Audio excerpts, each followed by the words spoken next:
that through SEMA Garage, but then something happens to where you're not getting the approvals. And then ultimately, because you didn't get the approvals in a certain amount of time, they want to basically shut PPI down or not allow you to sell any product because it took too long to get the approvals. That's it. That's it. And thank God for, an amazing, smart, great judge here in Louisiana.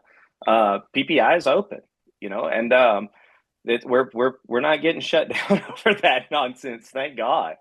And but it's ironic right now that the Trump administration, the DOJ, are actually suing California over these certificates, but that crazy person at DOJ, ENRD is still, and EPA is still requiring me to go through California when I don't sell there. So I think they need to fix that pretty quick.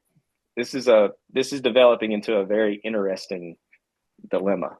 You talked about that with me once about not selling into California, yet it kind of being the standard for which emissions testing is done and how that's influencing the other 49 states, or maybe it's not 49. I know a lot of other states kind of follow the CARB blueprint, but maybe it's 40 or 45 or whatever it might be, Yeah. and how that is, how it can create an issue with, like, how do you verify or how do you show, I forget the phrase it's used, but how do you show that tuning or a turbo or other hard parts are still operating within the framework of however the truck was designed to perform for emission standards, and how that can be an issue.